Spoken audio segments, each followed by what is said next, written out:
Gracious God, we are your children who ask for your fatherly care and love for us as we open our hearts to the Word. Increase in us a love of you and a love of your Son. Help us to understand the Word better so that we can live our lives more closely to you. Help us with all the struggles that we have as your children, and bring us with a clear heart and clear mind closer to the truths that you want to engage us with. We thank you for all the blessings that we have each day. We ask that we may use them for your glory and for the sake of your kingdom. And we make a prayer in the name of Jesus, the Lord, the Word, who is life, who lives and reigns forever and ever. Amen. Father, Son, and Holy Spirit. Amen. Plenty of seats, plenty of seats. Squish in, squish in. These are yours. These are yours. Why do I want them? I don't know how they appeared here. You had them yesterday, so that's how they appeared. Oh, maybe here. they were in the box. But I didn't take them out of the box. No. Okay. Hey, we're in Mark chapter 9. Second passion prediction. Everyone knows there's 3, right? 3 passion predictions. And they kind of anchor the message of the gospel, moving it from the Galilean ministry to a more active pursuit of the suffering and death of the cross.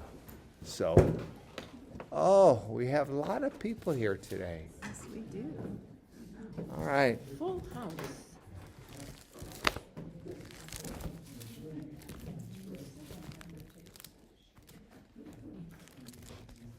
All right.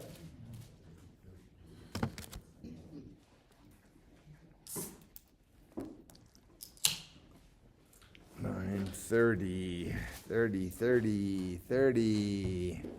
Would you like your big Bible? No, it's okay. Okay.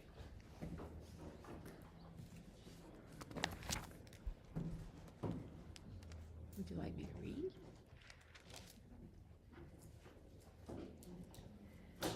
Would somebody like to read?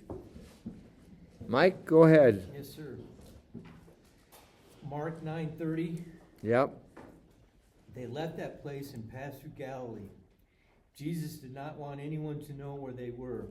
Because he was teaching his disciples, he said to them, "The Son of Man is going to be betrayed into the hands of men. They will kill him, and after 3 days he will rise." But they did not understand what he meant and were afraid to ask him about it. They came to Capernaum. When he was in the house, he asked them, "What were you arguing about on the road?" But they kept quiet, because on the way they had argued about who was the greatest. Sitting down, Jesus called the 12 and said, "If anyone wants to be first, he must be the very last, and the servant of all." He took a little child and had him stand among them. Taking him in his arms, he said to them, "Whoever welcomes one of these little children in my name welcomes me, and whoever welcomes me does not welcome me, but the one who sent me." Great. All right. First of all, as we're journeying through this Gospel of Mark, we made a turn last week at chapter 8, verse 37. And from that point, 37? I think it was 37. From that point on, we've been moving away from the public sphere of the Galilean ministry. So think of this, the Galilean ministry is considered his best act, okay? This is what he came to do, kind of call people and share his healing and his teaching and his instruction. But at that point of the first passion prediction, when he takes his disciples up to Caesarea Philippi, which we heard last week, he turns the corner and he tells his disciples, this is what's going to happen now, and we enter a period of instruction. So there will be events and circumstances that unfold in the rest of the Gospel of Mark. But we're going to see again and again that this is all designed now to be instruction to the disciples about how to live as disciples and what discipleship demands of them and what it means to follow him to the cross and so on and so forth. So that's the particular focus that we're in right now. So I want you to notice a couple things. They went from there and passed through Galilee. So the idea is that Galilee is behind and we're going onward. So, and he would not have anyone know of it, for he was teaching his disciples. Now that's an interesting phrase right then and there. The idea that now is the time for us to spend time alone. And that this is the context of our teaching here. I'm going to teach you about the mystery of the Son of Man and his death, his suffering, his death, his resurrection. And you are to attend to me in a special way as my school. And so he doesn't want anyone else to know it. That should kind of surprise us. But his point is that he's going to take the time now to instruct his disciples more deliberately. So that's why he doesn't want anyone to know of it, and he takes them off by themselves. For he was teaching his disciples. And then this second part is like the summary of what his teaching is about. So he says, it says here, and saying to them, the Son of Man, etc., etc., etc. The idea here is Mark wants to convey the fact that throughout this teaching period, Jesus has to help his disciples understand what this will mean for them. So they're looking at this second passion prediction, not as a second passion prediction in word only, but as the context for his teaching right now. The context for his teaching is going to be this passionate, self-giving love. That's going to be the context for the teaching. Okay? Any questions? Okay.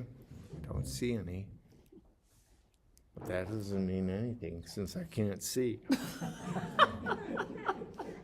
All right. So, they did not understand saying, they didn't understand the saying. Okay. I better have my big Bible out. I can't read this. Let me find it for you. Okay. There's a particular word there that's important, and it's the Greek word perdidomai. And perdidomai means to be handed over. How many of you have handed over in your Bible? Okay. I'm at verse 31.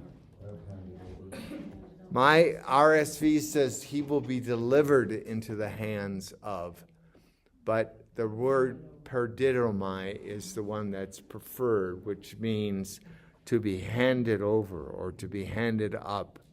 How many of you have that again? Okay, most of you have it. Okay, good.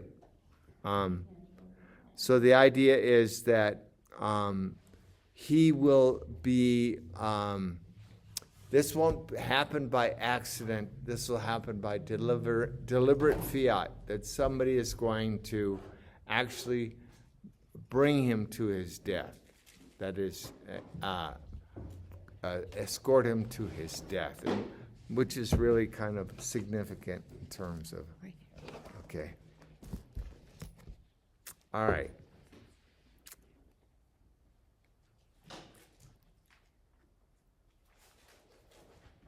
Delivered into the hands of men, and they will kill him, and when he is killed, after 3 days, he will rise. Here's the odd thing about the Passion predictions. Many scholars believe that the Passion predictions did not include this concept of resurrection, okay? But that the concept of resurrection was added by his church after these events took place, because they saw it as the natural consequence of things and wanted to kind of say that Jesus wasn't a stranger to this idea. I like the way of describing it as the 3 days, and after 3 days, because that's more biblical. And it doesn't describe chronology. It's not a chronological sequence of 3 days, but rather it indicates the biblical idea of something wondrous and something God-given that will overturn the current status of things, and so on and so forth. So my sense of this passage is that Jesus is predicting the fact that God will do something in 3 days. That biblical concept of there will be an event that happens that will change the world. Because that's what the 3 days means in the biblical context. Because we know chronologically that if Jesus died on a Friday, he would have to be raised on a Monday, right? In order to complete 3 days. But instead he is raised, we say, on the Sabbath, on the Sunday morning. And that's not 3 days. But if we take the biblical idea of 3 days, then it fits.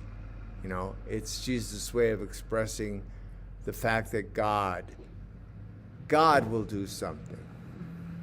He doesn't raise himself, but rather that God is the one who will do something marvelously wonderful in 3 days. And nobody could have predicted that it would be a resurrection. It was resurrection always in the sense that something new and life-giving will happen. But the fact that an individual body would be raised from the dead was unthinkable. It wasn't part of the biblical heritage. They believed at the time of Jesus in the resurrection, but the resurrection was something that took place at the end of time when God called all things to life again. They would have never expected an individual to raise from the dead or to be raised from the dead. Did you know that? Okay, it's not part of their heritage. And I think that's important as we look at this. Okay, any questions? Yeah? Father, does the Gospel of Mark include the story of Lazarus? No. Because when we talked about that, I think you had made a special point that it was 4 days. Yeah. And that Jesus had intentionally waited. Yeah.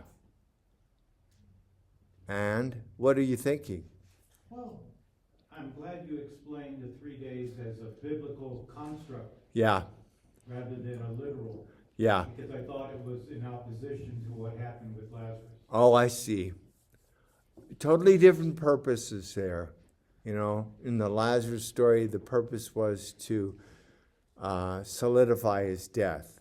I mean, to make it concrete and real. The 3 days is something more. Father, On your left. Yeah. I was gonna ask, chronologically, it's 2 days, but the Bible says 3 days. I've always had a problem with that, but. Well, that's what I'm explaining. I'm trying to this. understand, yeah. Yeah, the 3 days is an Old Testament concept, not a There's two types of time. There's chronological time and there's kairos time in the Bible. Kairos time is the day of fulfillment. It doesn't really correspond to chronos time. Chronos is measured time. Yesterday, today, tomorrow, the next day. That's chronos time. Kairos time is now is the day of the Lord. Well, what does that mean?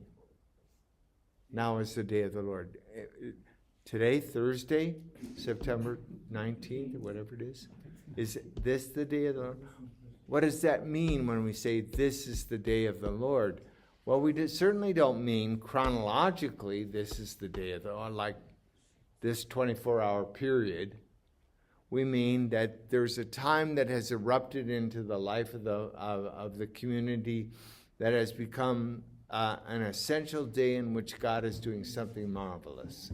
That's the day of the Lord. So if we say the idea of 3 days and I will bring this people back to life, let's say. After 3 days, I will do this. After 3 days, I will do this. It's the idea of this kairos time. It's not chronos. Does that make sense? Yes, sir.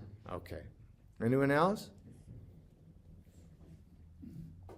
Okay. All right. But they did not understand the saying, and they were afraid to ask him. Okay, just in that simple phrase, you begin to understand that the way Mark uses the disciples in the Gospel of Mark is that they're kind of dummies,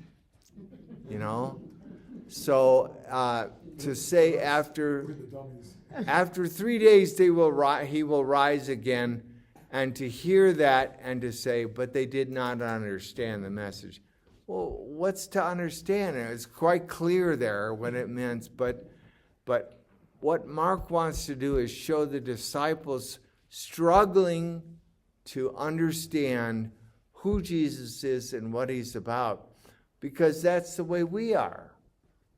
And he wants to pattern the disciples after our own struggles to understand, well, what is really going on here? So they play the foil. They are the dummies. They are the ones who need the constant instruction because we are the dummies and we need the constant instruction. Okay? So here they are now. Well, they didn't understand the saying.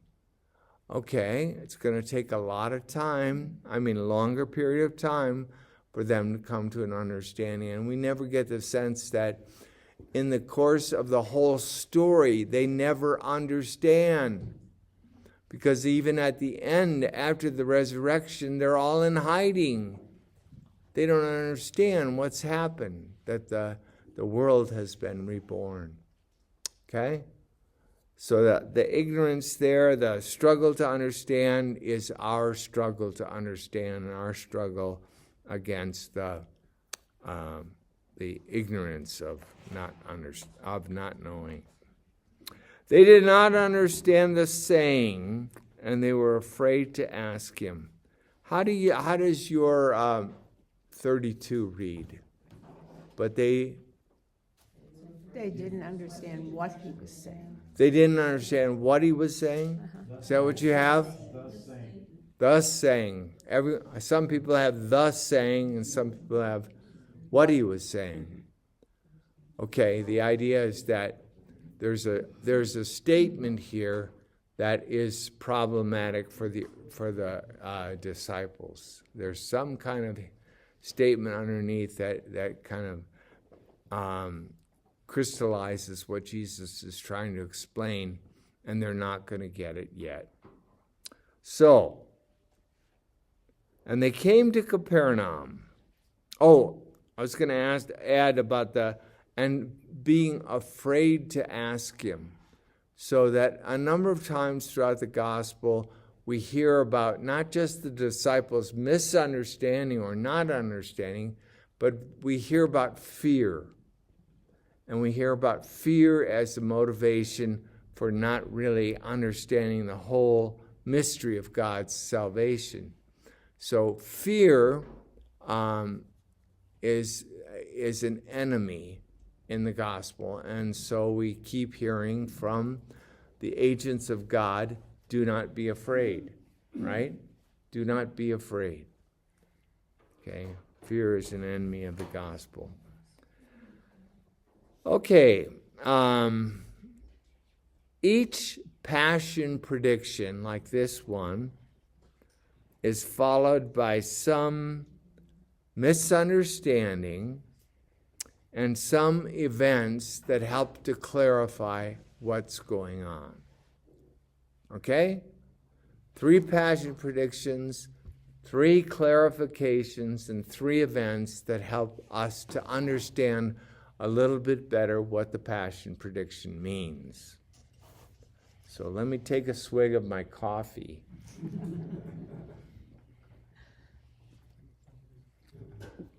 Okay. So they came to Capernaum, and when he was in the house, he asked them,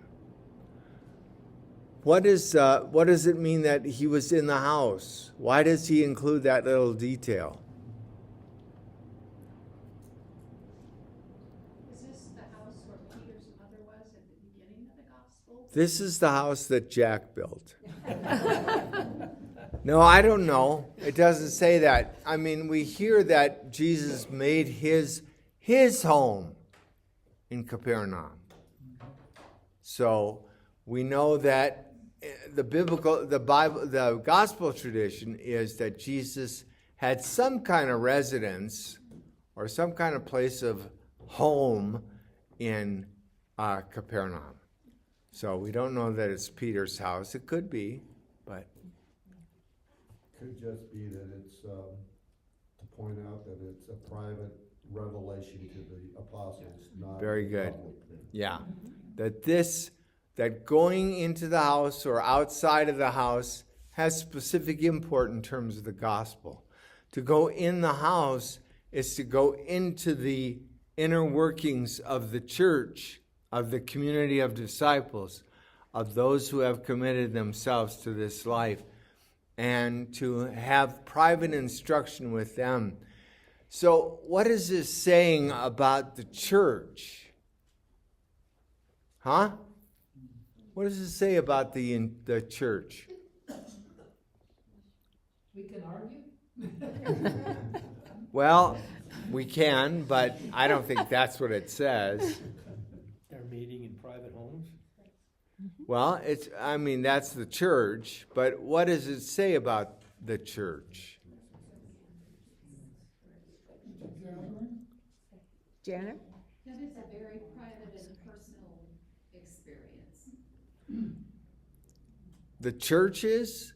To be in a church, to be part of the church. That's how I. Okay, that's okay. Janet had a comment. All right. Maybe that's where teaching and instruction is given?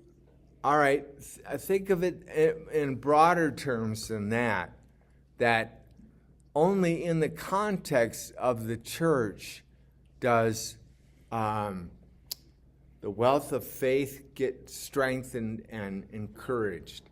So when we think about it today, our faith in Jesus and our faith in his moral way is reinforced in the context of the church.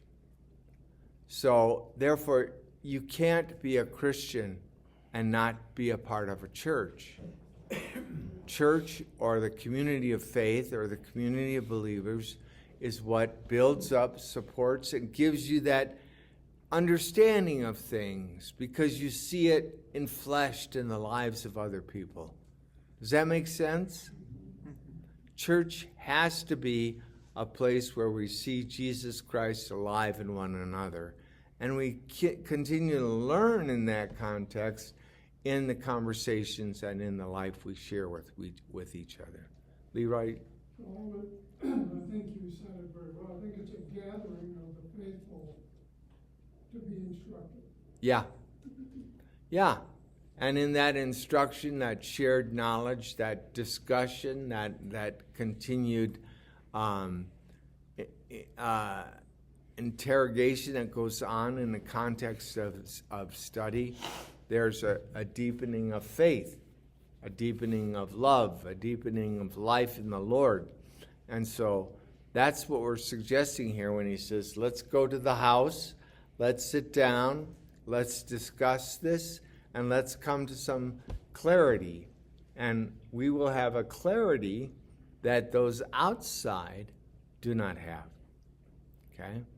So it offers us the strength of that witness, the witness of others.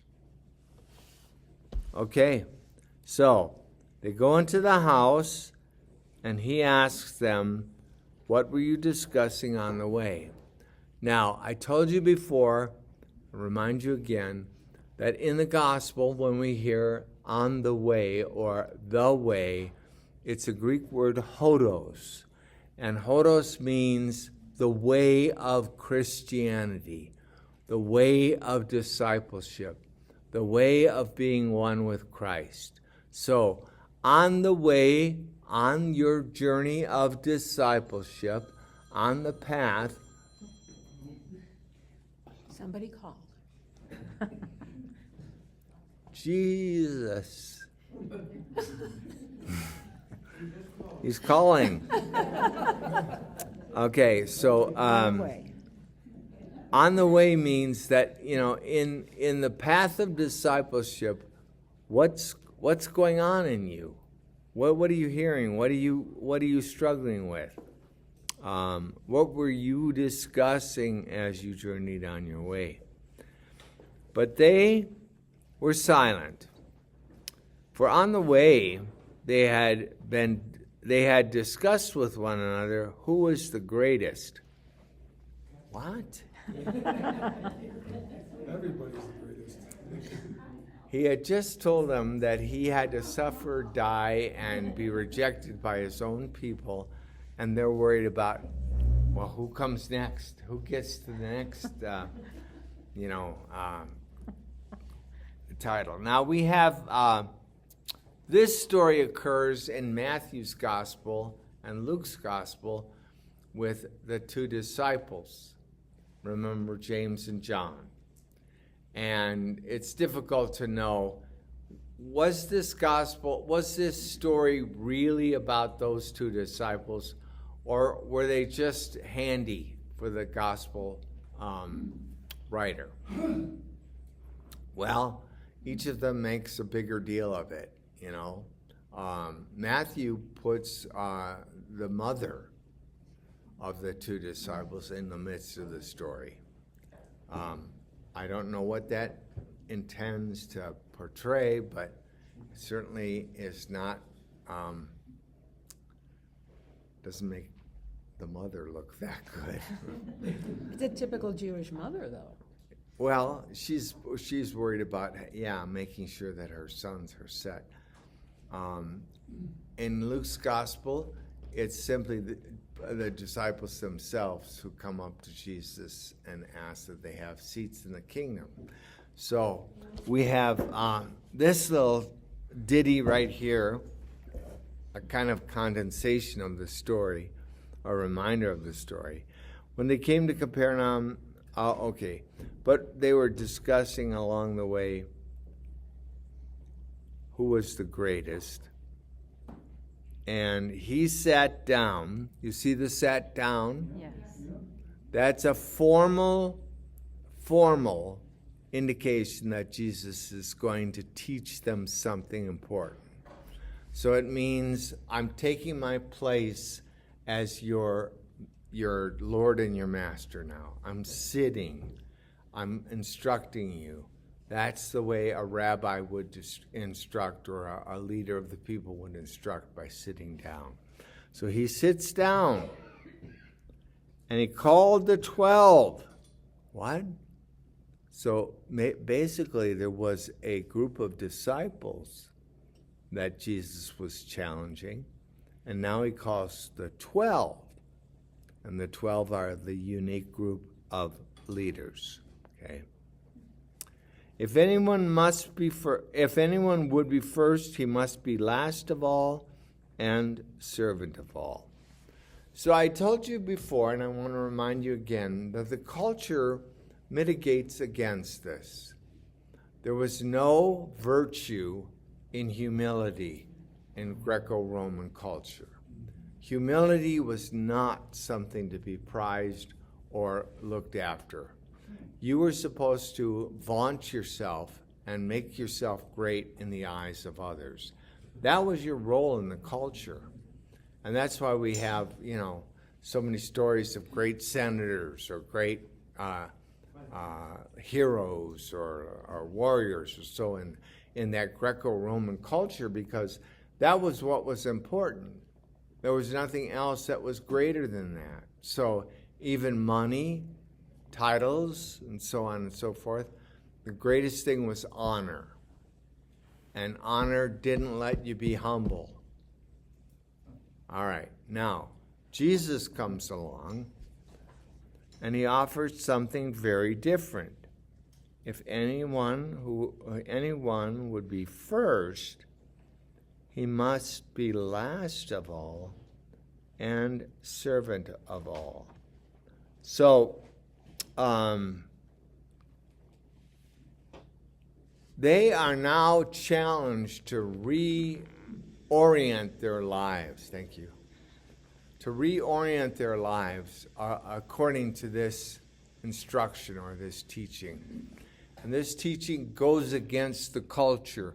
It's one of the most obvious ways that Jesus is countercultural in the Gospels. So he didn't just go along with things as they were. He challenged them.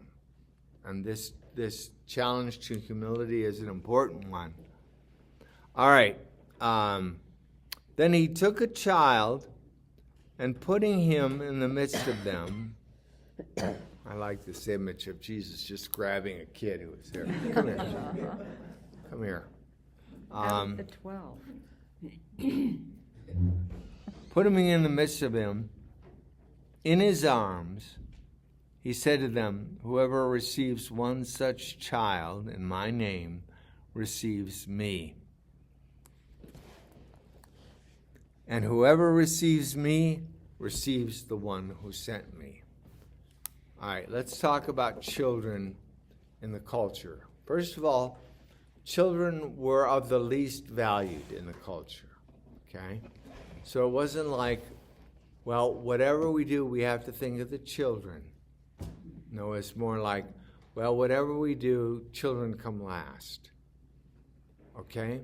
So in care for the household, in terms of the household, children were seen as extensions or slaves or something like that in the household, to bring the household to a better economic status or a better cultural status. So it was about honor, and it was about prestige, and it was about how the children serve the family. So children and slaves were regarded pretty much as the same thing. All right, so if you had a famine or something like that, and food was scarce in the family home, guess who ate first? The father. Grandparents. Okay? Grandparents, parents, then children. Adult children and then younger children. Yes.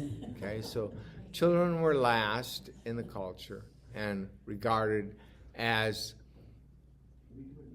those individuals in the household who could help secure it financially and socially.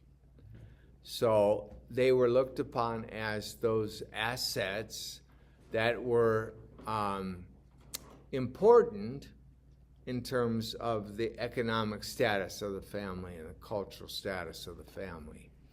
So they weren't looked upon as cute, adorable, little, precious things. They were looked upon as necessary, needful things for the future of the family. But they had to serve the family. And so even at a young age, they were brought into family businesses and family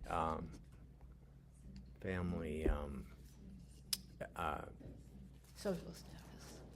not social status, but industries, family industries. So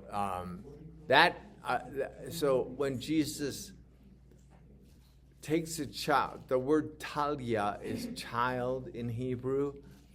So when Jesus takes the talia and puts the talian in the midst of them, he's saying, this is the most unimportant creature in the culture, but you've got to treat this person as if they are the most important person in the culture. Okay? So it's, once again, it's turning things upside down. Humility is turning things upside down. Treating a child as important, it's not for the sake of the child. Okay? It's not like we're going to exalt the status of children now. It's the idea that we're going to exalt the status of anyone who's lowly, who is not counted, who is, just buried in the service and the nature of the culture. We're going to lift this person up and hail them rather than those who are extraordinary and great. Father, what I always think is kind of strange, when people get killed by bombs or whatever, they always say so many people got killed that there were 5 children. So, and I'm thinking, well, they're also human beings. Why do we always, because they're innocent, is that why we point that out? But there are other people who are innocent who get killed. Okay, you could do the same thing with slaves in this culture.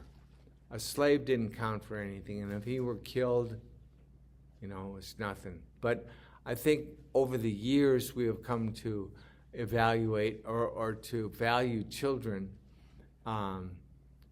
excessively because they are our future, and we want to put store in our future. We want to hope in our future. And so there's that sense of this precious thing, this precious seed for our future as a family is what we want to hold. I just always assumed it's a symbol of innocence. It's a symbol of innocence and the that they don't cooperate with evil, but it's in this story they're not a symbol of innocence. They're a symbol of powerlessness. Okay?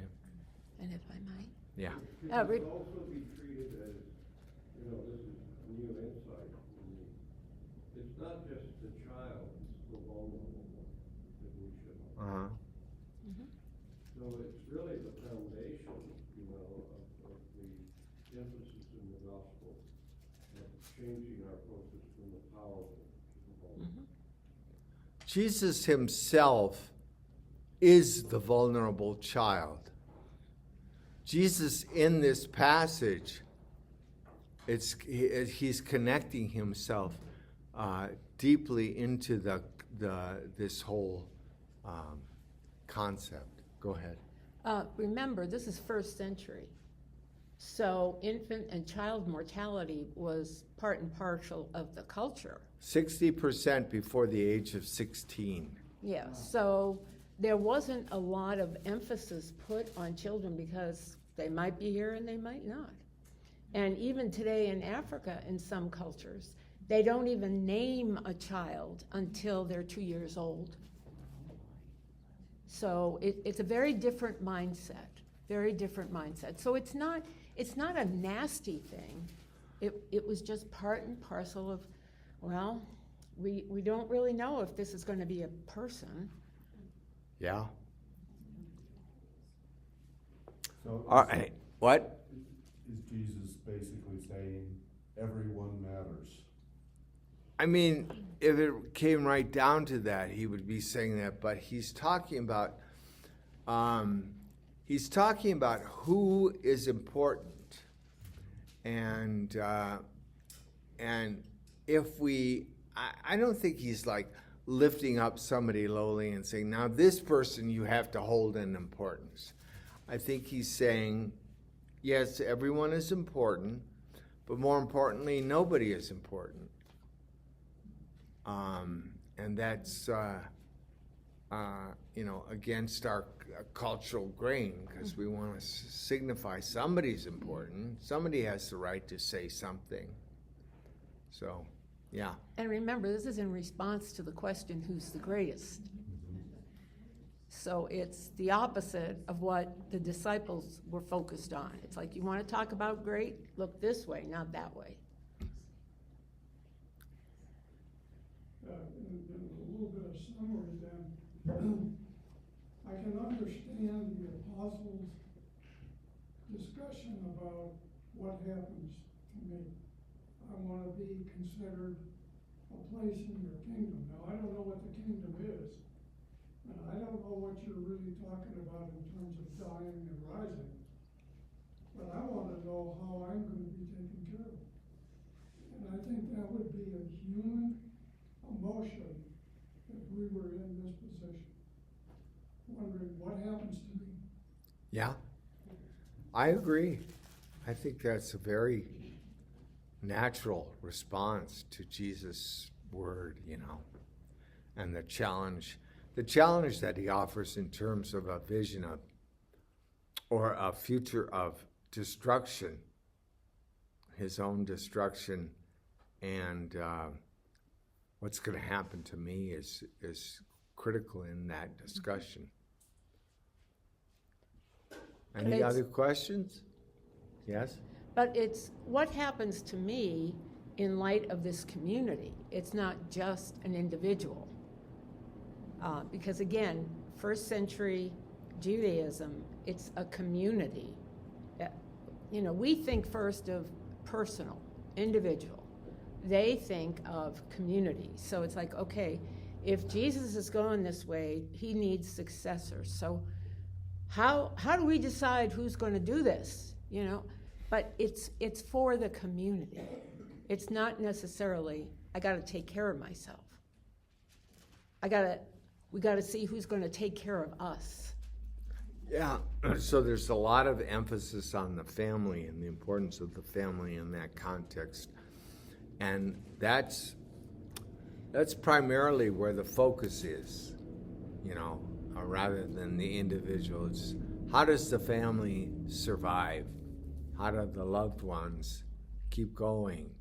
And we bring up new members of this household, this new family, to strengthen that future that we have. Questions? Leroy has Yeah.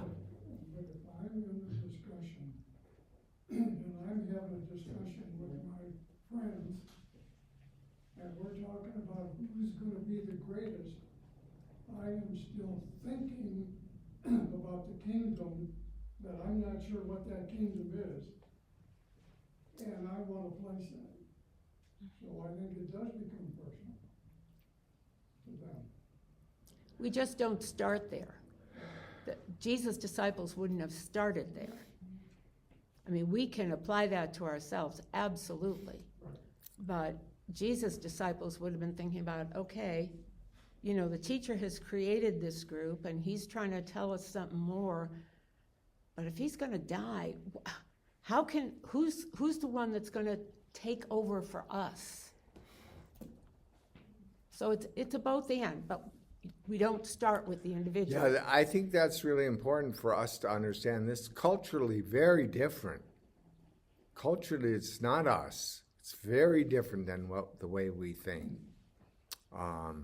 Just think about how we think of children and how they've taken over in the culture as the of the primary importance.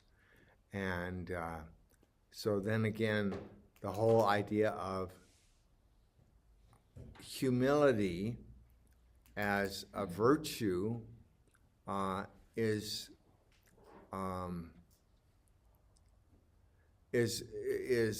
challenged by a culture that wants to assert a certain amount of greatness in every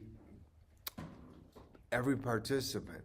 Well, everyone wants to be great because everyone accrues to more through that greatness.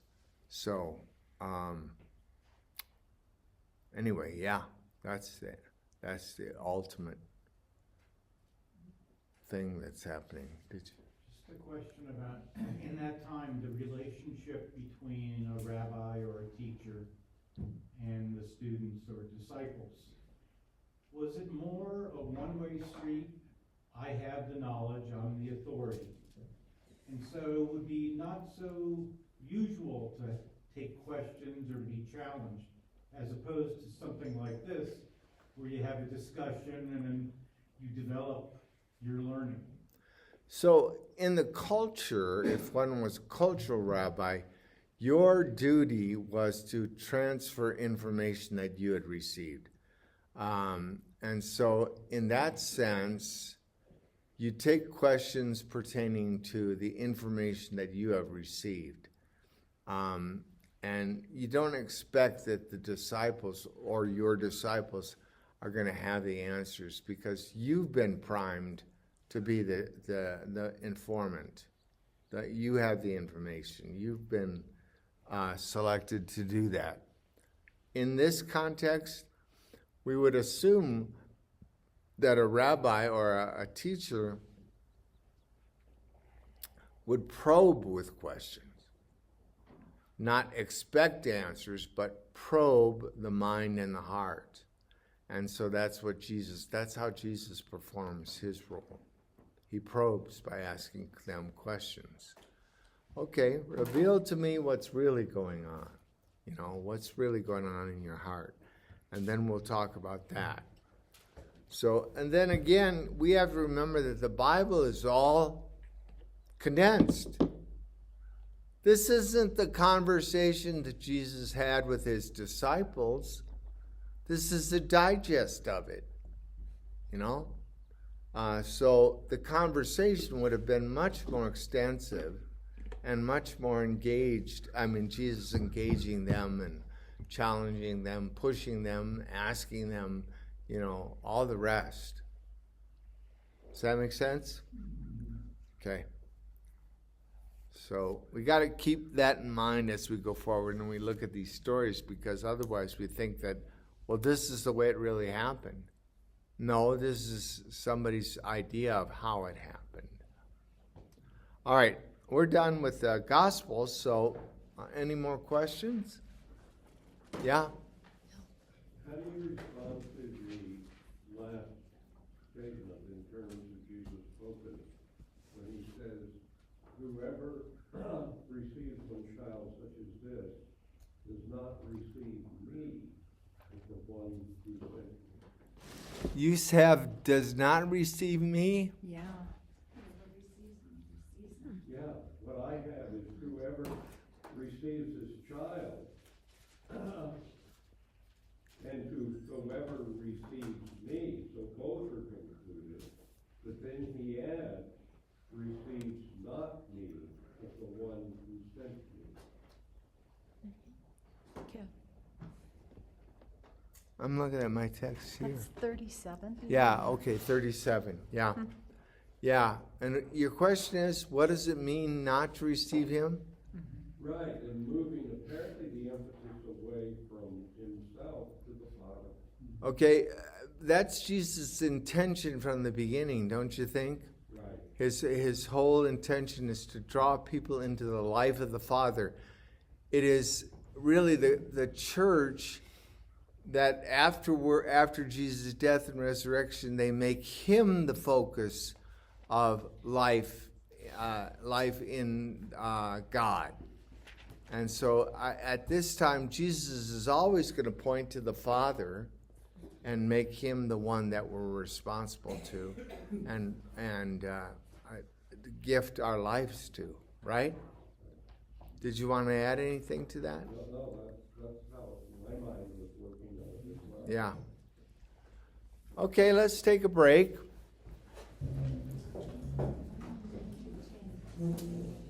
Are you hungry? No, You don't want me to get anything? no, thank you.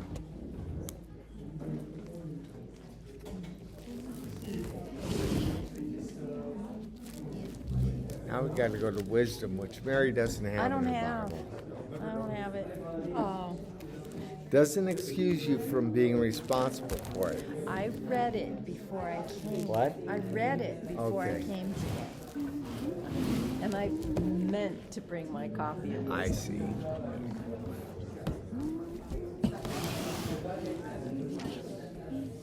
before we start up, let me say something about food.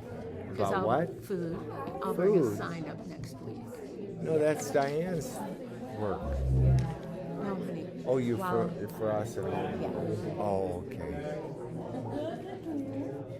I just want to give people a head up. What's wrong with this picture? Boy. Pardon my.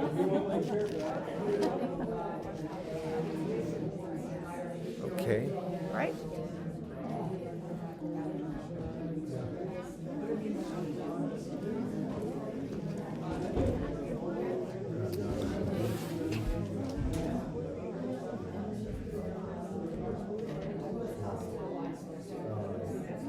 Oh, I don't have it either.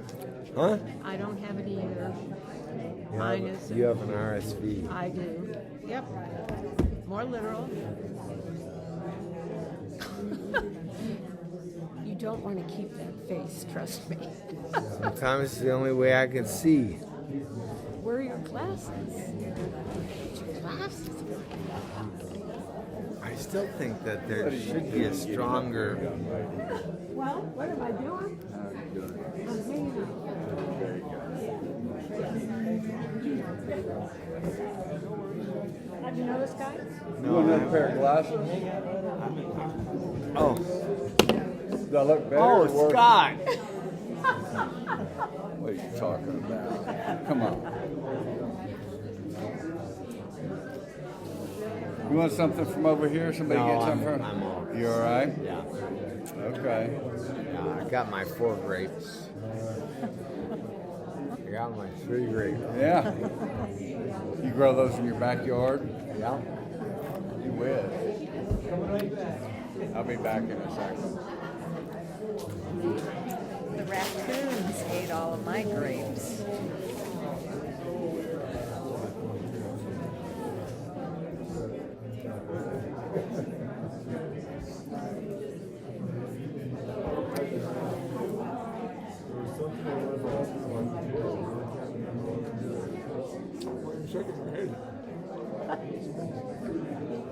I probably don't have the answer anyway. What's going wrong? You're shaking your head back and forth. That's because you're eating donuts again.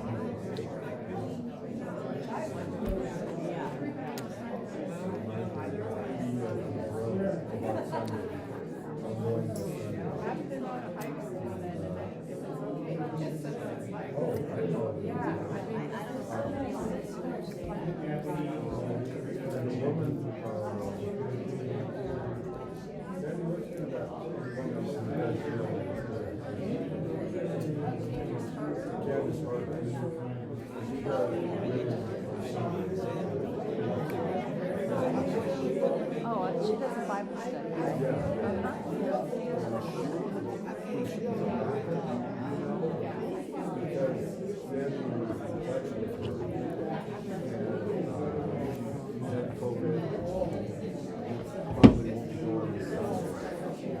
2:12.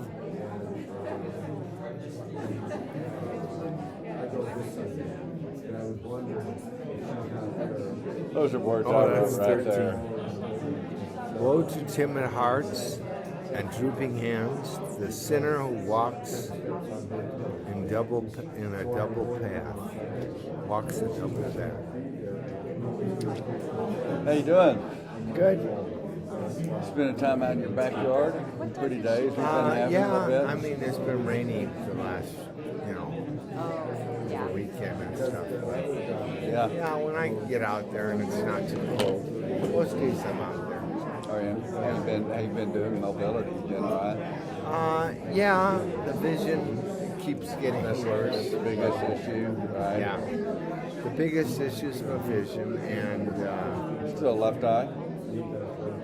it's difficult to tell which eye it is. Stay there, stay there. No, you sit. I'm gonna. Scott, sit.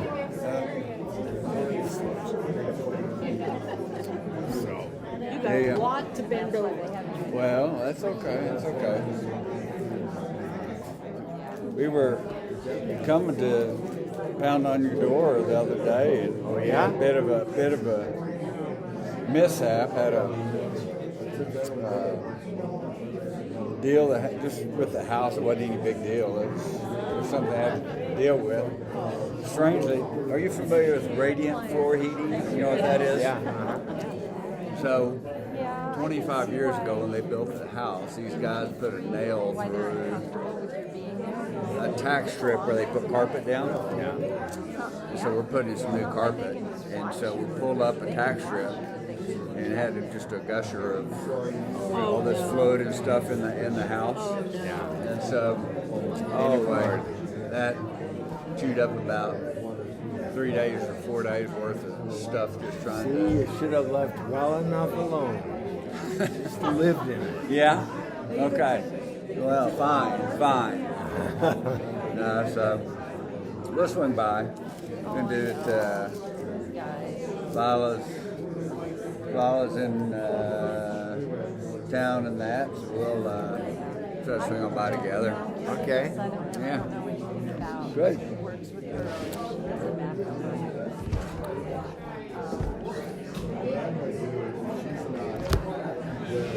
That's what I need for my vision right there. Some big checks. I Cataracts. like that. Yeah. It's not that big. It's not big enough, though. Not big enough? No. First, when we first got this, Yeah. I opened it up and I couldn't believe that it was so small still. Oh yeah. Yeah, but it works better than something like that. Yeah, for sure. Alrighty. Let's say hello to God again in His Word. Kev, let me say something first. Marie wants to say something. If I could just have your attention, I have a confession. This is the wrong book. I'm homesick. And so I'm going to spend some time with my husband and see friends and all that good stuff. And it's going to be almost a month. And so during that time, I want to make sure everything is moving smoothly at Father Kevin's house. And one of the things that can be hit or miss, I cook. Sometimes he likes it, and sometimes he just eats it because it's food. But next week, I'm going to bring a sign-up list and just ask any of you who cook, if, like, once in the month, you could just bring something, and you can bring it to the office. Michael said he'd be happy to bring it over to the house. And I say that because my friend here takes a nap every day, and his bedroom is at the front door. So, and we never know exactly when that's going to happen. So I'll bring that next week, and anybody who cooks even once in the month, that would be phenomenal. That would really be good. And then, What does he like? I want to buy something. What does he like? He's right here. I like anything except pork. I don't like roast pork or pork chops. I'm not Jewish.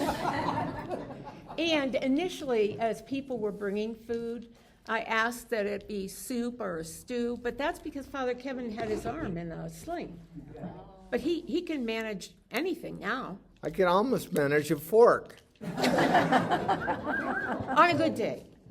Particular things you don't like. Pork. Anything I don't like? Pink.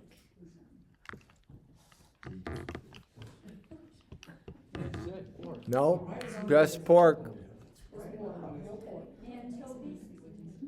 Anchovies?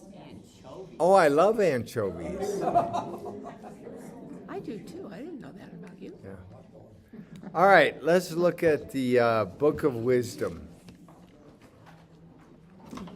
Sorry. Which way are we going? Father, what about frozen dinners? Frozen dinners? No, I won't eat a frozen dinner. I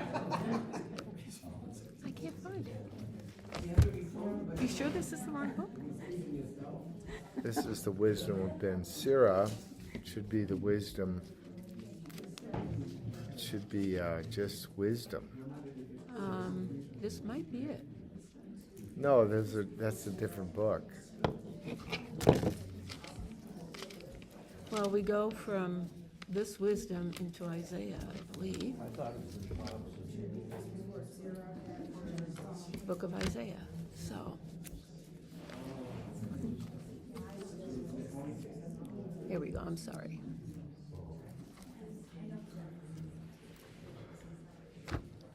Vanna is slow today. There you go, honey. All right. Got anyone who wants to read? All right. Wisdom chapter 2. Wisdom chapter 2, It's the beginning of Proverbs. verse 17 to 20. What about? I'm so sorry. I'm going to have to get a new assistant. That'll be the point when I'm gone, exactly. Okay. Wisdom chapter 2, verse 12. Oh, thank you, Tim. The reading from the book of wisdom. The wicked say, let us beset the just one, because he's obnoxious to us. He sets himself against our doings, reproaches us for transgressions of the law, and charges us with violations of our training. Let us see whether his words be true. Let us find out what will happen to him. For if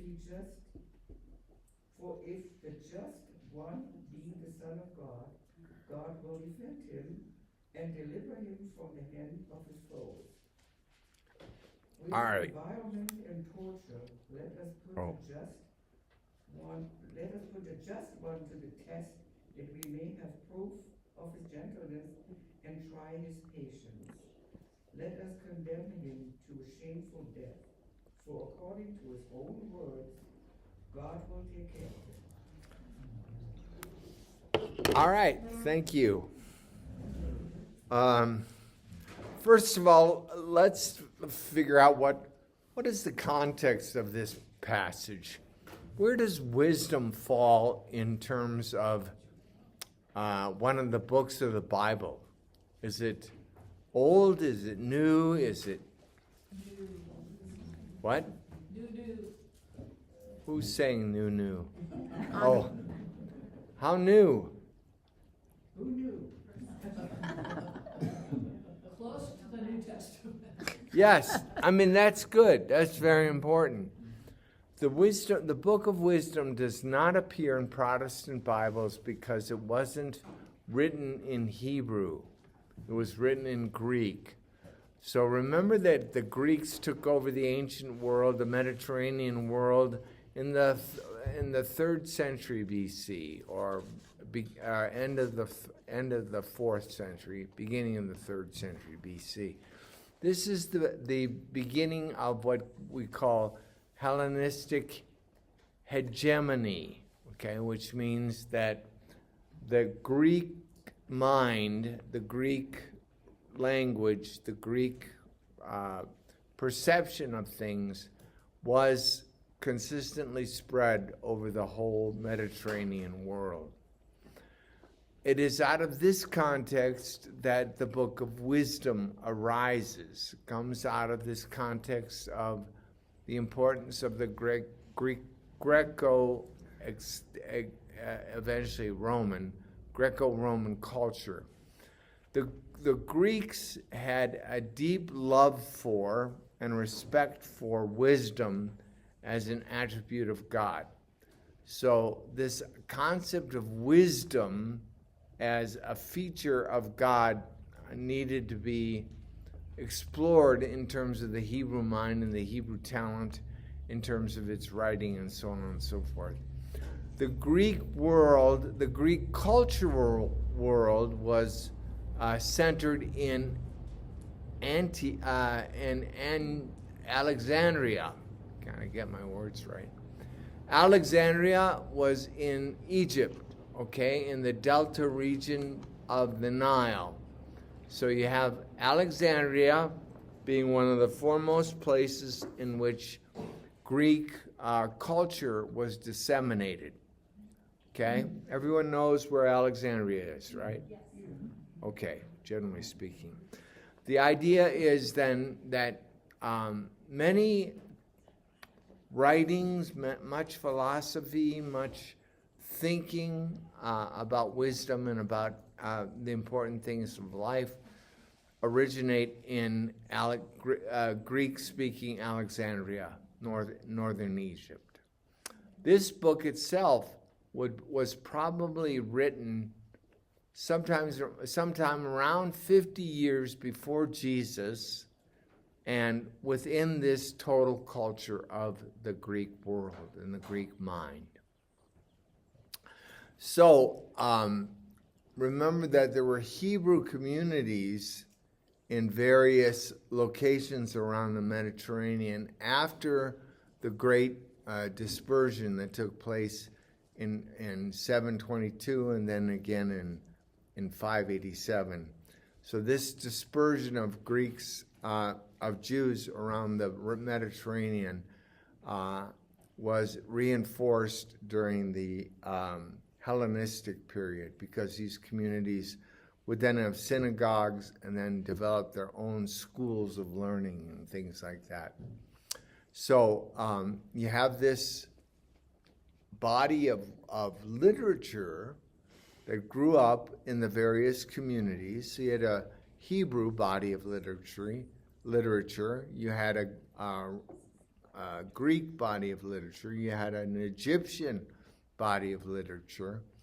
And what the Hebrews saw the Greeks doing was championing wisdom as an attribute of God, as an attribute of truth, and that wisdom needed to be vaunted and celebrated and lived and so on and so forth. This is one of the essential concepts of God, or attributes of God. So the book of wisdom appears after the book of Sirach, after the book of Proverbs, after the compilation of the book of Psalms, so on and so forth. Wisdom appears as another way to collect the wisdom of Israel over the ages. Okay?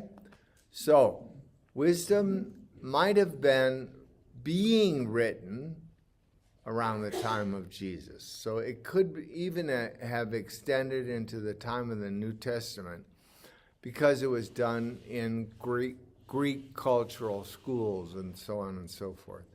So it wasn't familiar, like to the disciples or to Jesus, as a body of literature, or as a piece of literature that they had great familiarity with, because it was relatively new. And secondly, because it was written in Greek, it didn't have the same authority as something written in Hebrew, and therefore was then later on rejected as part of the body of Scripture, because it wasn't written in Hebrew, and so it wasn't included in the contemporary Protestant Bibles, because they went back to the Hebrew text. Okay? So, wisdom is going to offer us some chapters on how to manifest the right life in this world, how to live the right life in this world.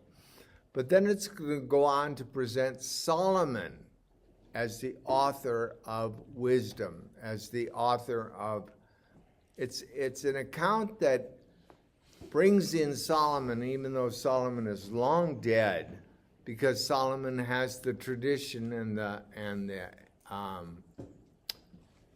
Solomon is part of the tradition of wisdom in the Hebrew mind, that there was nobody wiser than Solomon.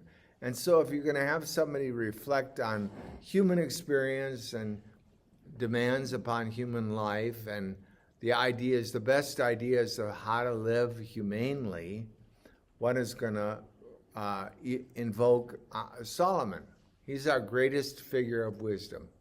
So these chapters after 3 will then go over to Solomon and the idea that Solomon is the voice of wisdom for the Hebrew community.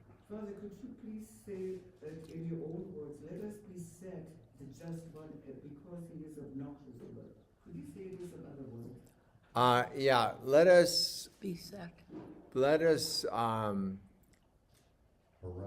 harass or punish the just man because he upsets us. Because he is obnoxious to us means because he upsets us, because we're nauseated by him, because he's cloying, he's difficult, he's something that we don't want around. Does that make sense? Okay. So, first, the first chapter sets up the life between what's called hedonism. Everyone knows what hedonism is. It's the idea that I can have any of the pleasures that I want, and living a life like that. Compared it to the just man, and the just man has to worry about greater things than just his own pleasures. So, but there's antagonism between the two forces, between the two concepts, and that one should really adopt the way of the wise man or the way of Solomon as he lived his life. So in this passage we have this, 12. 12. 212. 212. I'm lost. Yeah. Page back, honey. Let us lie in wait. Now, what we have to recognize here is that there's an underlying biblical text that this author is referring to. And that's Isaiah 52 and 53. So if we could go there for a minute. Isaiah's this way.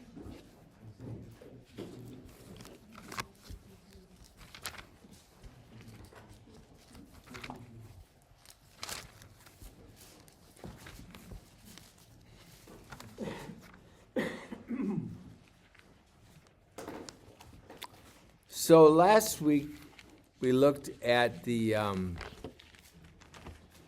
text from the second Song of the Suffering Servant. This Isaiah 52:53 is the fourth song of the suffering servant. So it begins 52:13. See, my servant shall prosper, he shall be raised high and greatly exalted. Even as many were amazed at him, so marred were his features beyond that of mortals. What we're going to hear is a description of a servant of God who has who the wisdom will pick up on an image in this particular passage.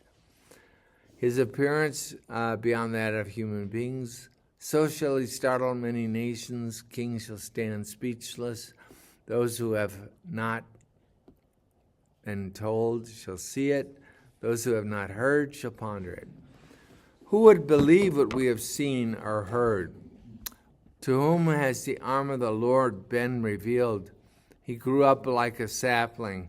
So you're going to hear this whole image of a servant of God who is like the wisdom figure, the just one. And just like in Isaiah, wisdom is going to kind of talk about the destruction of the just one, the good one, the one who is close to God. So it's very apparent that wisdom, the book of wisdom, as late as it is, has also brought in the prophecy of Isaiah. The idea of the just one suffering for the sake of the larger group or body is a typical Hebrew image that is important in terms of their description of how God operates. God operates with the small with the lesser and makes them great in the eyes of the nations. Okay?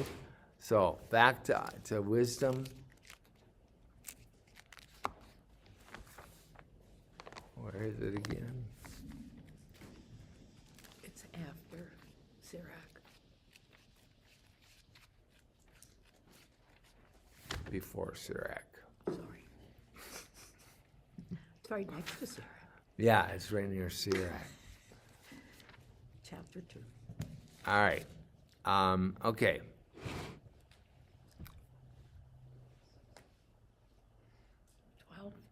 Yeah, I'm looking at the early part. Okay. All right. Let us lie in wait for the righteous one, because he is annoying to us. He opposes our actions, reproaches us for our transgressions of the law, and charges us with violations of our training. He professes to have knowledge of God and styles himself a child of the Lord. To us, he is the censure of our thoughts. Merely to see him is a hardship for us. Hope I'm going too far. Yeah. That's He okay. judges us debased. He holds aloof from our paths, and he holds aloof from our paths as from things impure. He calls blessed the destiny of the righteous, and boasts that God is his Father. Let us see whether his words are true. What we're going to see is this testing aspect, that God tests his servants, and sometimes he uses instruments, evil human beings, to be the testers. So that's kind of what's happening here, as the wisdom of God talks about this passage. Okay? Now, what will you do with this information? No answers? How will this help your life?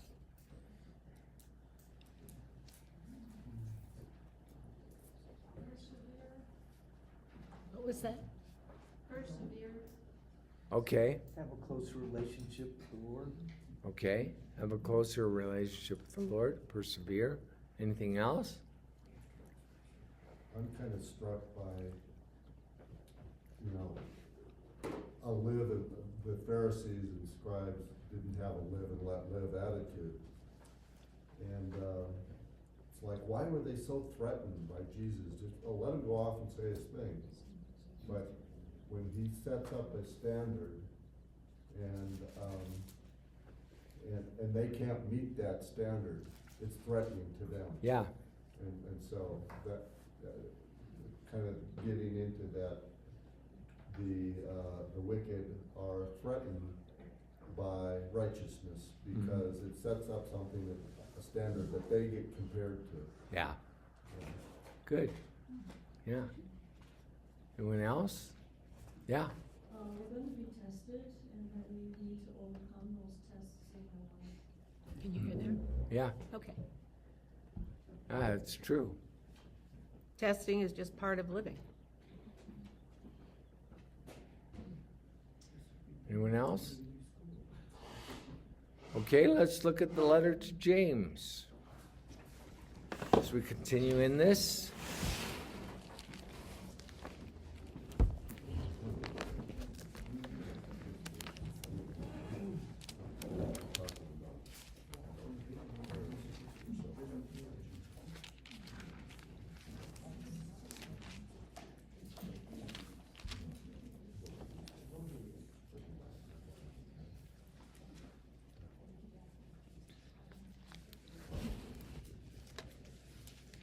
Okay, chapter, chapter 3.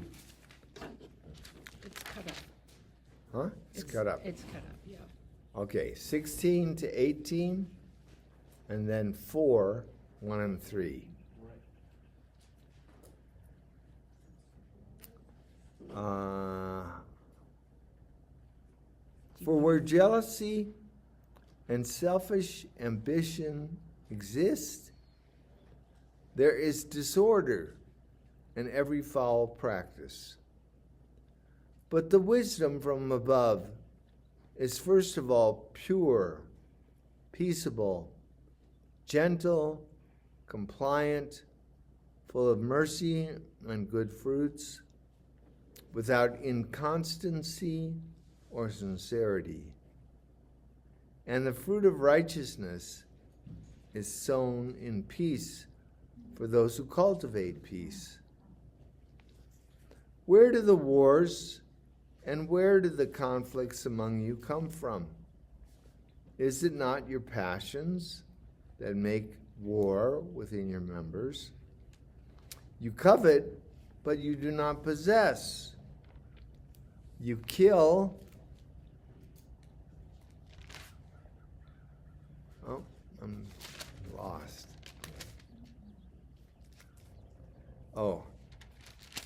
You kill and envy, but you cannot obtain.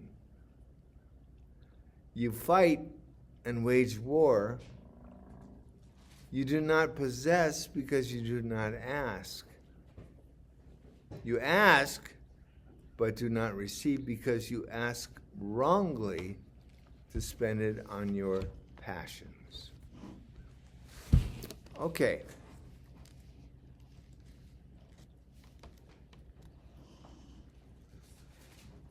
The letter to James continues to offer a concept of righteousness, or how do we achieve righteousness in our lives. And this particular passage talks about or ends up with this, this particular passage starts with a description of where wisdom is from, and then where it's absent, and how it causes this fundamental destruction in our midst. So, what do you think of this equation? Where do the wars and where do the conflicts among you come from? Is it not your passions that make war within your members? What do you think of that one? That just seems so simple, doesn't it? Yeah? And true. Our passions can turn into a whole war. Yeah? Yeah. Anyone else? Passions sabotage your life. Get rid of all passions. No? No. Well, sort of. Disordered passions. Okay, what's the issue about disorder? Not putting God first. Okay. The issue of disorder is the fundamental issue of sin. Okay? And the fundamental issue of sin is results in disorder. So if you don't have God first in your life and you don't have others that you love and care for and participate in their well-being, you have disordered affections. And that disorder is the fundamental problem with the world that was at the very beginning of creation. So when we hear the creation story and we hear that God establishes an order to the world and an order to the creation, that signifies that God loves order and God loves appropriate parceling out our gifts according to the order of importance and the order of well-being. So I always like this idea of justification or righteousness is this concept of putting things back in order. And so when our passions are out of order, or our lives are out of order, then we are out of order with God. And if we're going to put things back in order, our first priority is to put things right with God, and then everything else follows. Does that make sense? Yeah. There was one little phrase could be added when you say we fight and wage war in the name of religion. There's a phrase like that? No, I just said it should be added. Oh. In the name of religion, because so often we fight, we want to possess, we want to own, we want to control. But we tell everybody it's in the name of God. Yeah. That's very true. Or a particular manifestation of faith we become so attached to it that it becomes our God in a sense. Marie was noting the other day that the Pope came out with a statement that all religions, how did it go? I don't remember saying this to you. Was it someone else? All religions lead to God. Does anyone remember that? That statement came out a couple of days ago. And I guess, I know who it was. It was Todd. See? And he made the comment that this is going to upset a lot of conservatives. Oh, no, it wasn't. It wasn't Todd. Couldn't have It was been. Chris. Peterson? Chris Kerr, who said that the Pope said all religions lead to God. This is going to be a terrible, this is going to result in terrible disenfranchisement, among people. How do we know it doesn't? Huh? How do we know it doesn't? I think he's right, first of all. I think religion practiced and well thought is always going to lead us to God. Not necessarily according to the creed and culture that we've developed as Catholics, but why not Shinto, or why not Buddhism, or, yeah. What about Satanism? Satanism leads in the opposite direction. Is Satanism not a religion? I would say. Not in the truest sense of religion being a way of living our lives and practicing habits that lead us to God, because Satanism is leading us in the wrong way. So it's not like a religion. All of the great religions have some kind of the golden rule. To love God completely and to love neighbor as self. And that cuts through any major religion. I mean, I think that's how religion is defined. Yeah. I remembered reading not long after Pope Francis became Pope, when he was at an ecumenical gathering of top leaders of major Christian religions.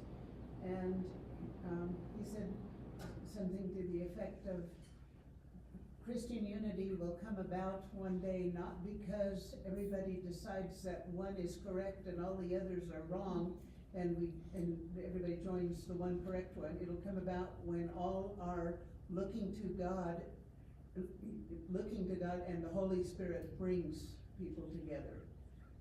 I thought that was really interesting. Yeah, that's very good. Yeah. And his life has shown that. Whenever he travels, he meets with religious leaders.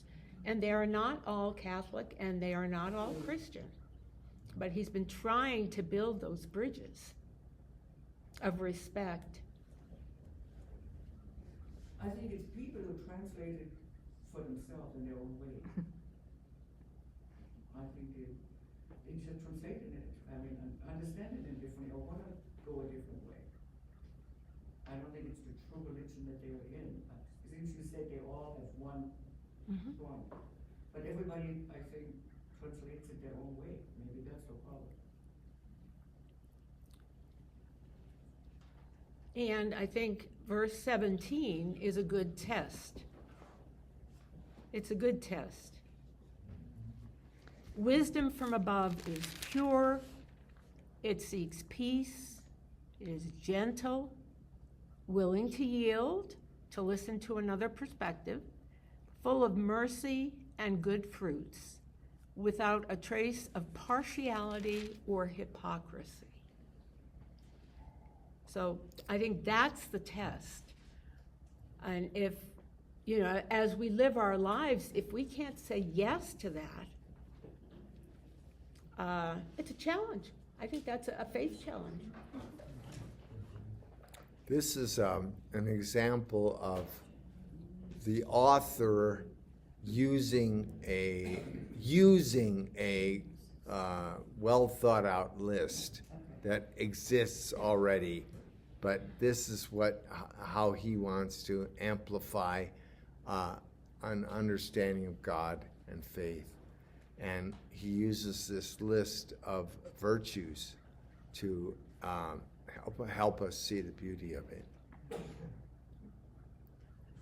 We're at time. What? We're at time. What? It's time to stop.